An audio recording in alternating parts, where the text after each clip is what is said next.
This video might be deemed extremely racist to some. Viewer discretion is advised. You've been warned. The most racist conversation I ever heard in prison, part 2. That's right.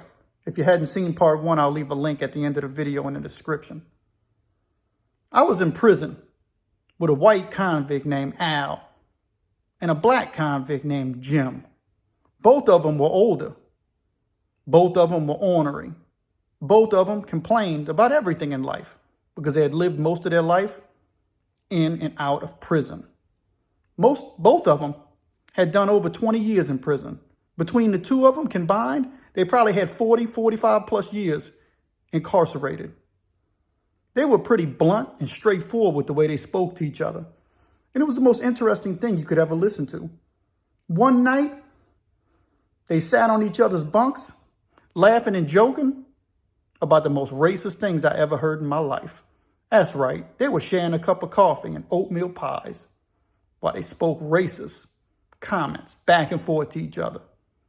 I'm sitting here thinking to myself, this is very strange, but it's definitely very interesting. And I never knew that I would share it with everybody on YouTube. But here it is. Al sipping his coffee. And he looks at Jim and he says, Jim, I got a question for you. And Jim said, what you got, Al? And Al says, man, I've always wondered, man. You know, me and you, we've been knowing each other a long time. We go all the way back to Angola, which is Louisiana State Prison. They call it the Farm or Ponderosa. And Jim looks at Al and says, yeah, we go back, man. You can ask me anything, Al, man. I've been knowing you, man. We've been on many gun lines together. And Al got his coffee and he hands Jim a piece of pie. And Jim said, I appreciate that. They eating their pie. And Al says, man, what do black people think white people smell like? And Jim says, man, that's an interesting question you got there, Al. But, you know, if you're asking me, he said, I always thought white people ain't had much of a smell. They kind of smell like lettuce. And Al's like, lettuce? You think white people smell like lettuce? He said, not like normal lettuce, more like rotten lettuce. He said, rotten lettuce? And Al said, oh, man, come on, Jim, man. You can't think all white people smell like rotten lettuce. He said, all right, more like a rotten salad. He said, y'all got different kind of smells, you know, like tomato and cucumber, lettuce. You know what I mean? He said, black folks smell like pickles. And Al starts laughing. He's like, come on, Jim. You think black folks smell like pickles? We always thought y'all smelled like fried chicken. He said, oh, man, come on, Al. I know I always knew white people thought black people smell like fried chicken. And they sitting here laughing about this with each other. This is prison, and these two older convicts had earned respect from one another to speak bluntly and straightforward to where neither one of them saw each other any differently by speaking candidly about these topics. And neither one of them was offended. They were having coffee and oatmeal pies, reminiscing about life and thinking about life is probably at the end for them because they were older. They were in their 60s, going into their 70s, and spent all the time rough living on narcotics and in prison, smoking and drinking coffee. They were not in the best of health. And so Al sips his coffee. He says, man, he said, can I be honest with you? He said, I think white women and white men have distinct smells, Jim. And Jim says, shoot from the hip, Al, shoot from the hip, bro. And Al says, so I always assume that our women smell like potpourri. And Jim's like, And then Al says, I always thought our men smell like Snap-on tools. And Jim says to Al, he says, oh, man, come on, man. More like rotten potpourri. He said, them white women be smelling, man, like rotten potpourri. That's right, Al. They smell like rotten potpourri. He said, there ain't nothing you really want to smell, but you can't get away from it. That's how white women smell. He said, shoot, man, I always say, if you're going to say white men smell like Snap-on tools, they smell like more like wet, rusted Snap-on tools. And Al laughs. He said, man, you think black folks smell like peanut butter? And Jim says, man, why you say that, Al? He said, you think I smell like peanut butter? He said, yeah, I think black people smell like peanut butter. And then Jim was like, man, I guess they do. He said, man, we like peanut butter. You said we smell, how you said it? We all smell like food, fried chicken and peanut butter. He said, well, for me, Jim, that's what Al says, I always assume that if black folks smell like peanut butter, I can reconcile with that. You know what I mean?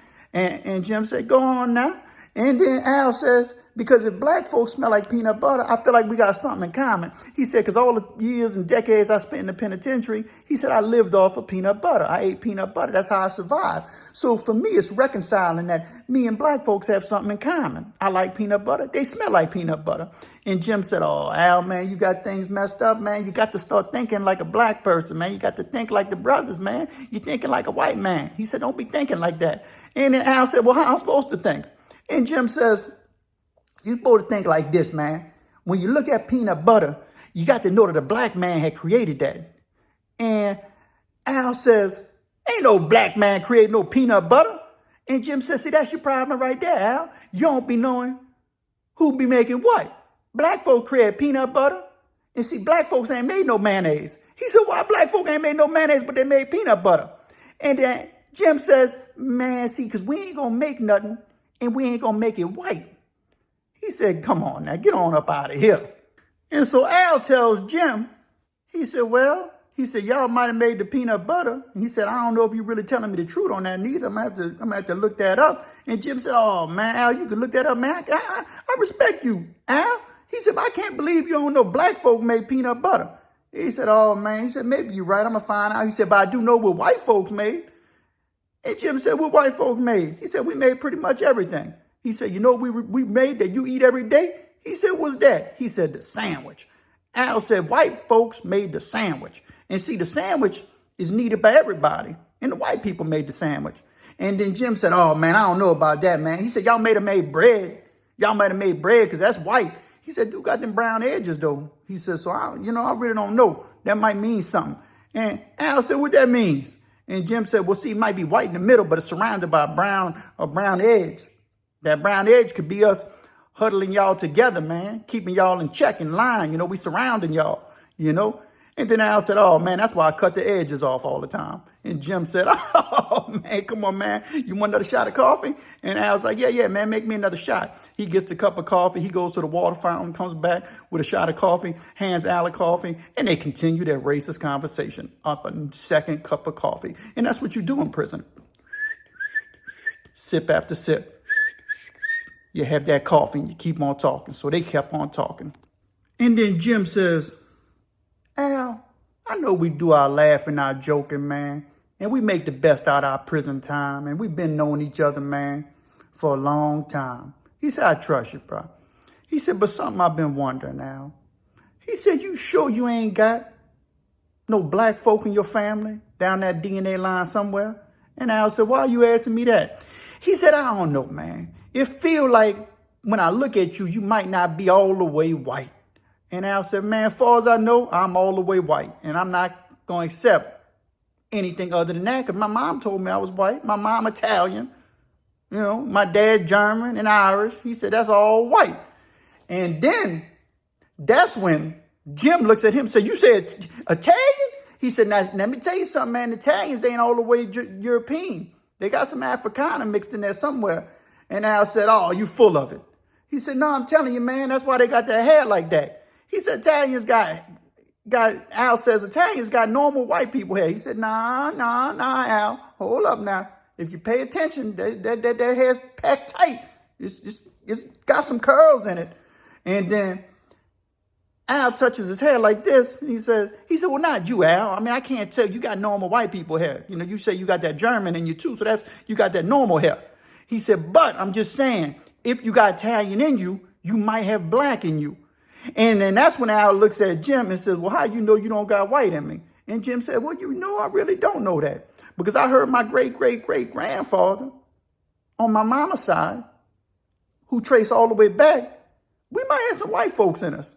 He said, now look at here. If I do, it's all good. That makes a lot of sense. Because sometimes I ain't thinking like a white folks. And then Al says, you think like the white folks? And Jim said, yeah, I think like the white folks too. I be thinking to myself, man, they got to lock these N-words up. Man, they got some little young savages, man. These Negroes be acting up. And Al said, oh, man, come on. He said, no, I'm be telling you. He said, look, but most black folks think like that. We don't like when y'all talk like that, but we talk like that amongst ourselves. And Al said, oh, man, come on, man. Come on, man. And I'm thinking to myself, laying in my rack as these two dudes are talking, and I'm up there writing my letter because I love to write while I was in prison, always writing, always journaled. And I'm listening to some dudes are playing cards, and I'm not the only one who hear these two dudes talking. When you get older in prison and you talk crazy in Louisiana prisons, there is leeway. Louisiana prisons aren't like West Coast prisons. They're just different. So these dudes are able to talk candidly, and everybody's going to be all right with them. Old timers. Let the old timers, they good. They put in work. They did their time. They could talk however they want, as long as they ain't hurting nobody. You know, you can say what you want to each other. As long as they don't say it to nobody's family or kids, they really don't care. So Al and Jim laughed and joked with their racist conversation into the night until they got tired and each went, their separate way to go sleep in their rack and wake up the next day and go to chow and get that breakfast. One thing about them old timers, they didn't miss chow. They were going to get that breakfast. And you know what's really interesting in Louisiana prisons is that blacks and whites could sit at the same table and have a meal together. You can't do that in all prisons. There are certain prisons where the races won't allow that to happen. You sit separately. But in Louisiana, you know what I mean? You could still break bread together. And that's what makes Louisiana prisons unique, unlike, a lot of other prisons. And southern prisons in general probably tend to be mostly the same way. But anyway, that's the story of Al and Jim. Most racist conversations I've ever heard, coming from two individuals who spoke negatively about each other's race, and neither one of them got offended. It was amazing to behold and watch and listen to. But I understand we live in a different day and age, and now people get offended by everything. But I think if we pay attention, there's something we can learn from Al and Jim. Even though what they were saying was offensive, even though what they were saying was probably a bit crazy, and you might say silly to some, and some might say it was extremely offensive and that they probably should be reprimanded by it, but we still have freedom of speech. And these two individuals, Al and Jim, exercised freedom of speech amongst each other without feeling offended and losing respect and friendship for one another. When you could still have an oatmeal pie and a cup of coffee and make a cup of coffee for each other and laugh and joke about each other's ethnicity, then there's a special kind of bond in that, I think. You know what I mean? Now, do I think people should feel like this? No. But I think if people are able to talk freely and openly and come to a common ground to where we're still cool with each other, even though we look and feel different and think different, but maybe this conversation can help us both open up our eyes.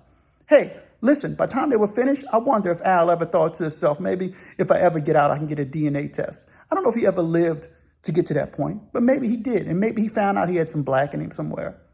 But that's just the kind of stories you get at the pin and the shank. The most unusual and unique crime and prison-related channel experience on YouTube. Like and subscribe. Hit that bell notification so you know when I drop another video like Al and Jim. You never know what you're going to get. Unusual and unique. Let's get it.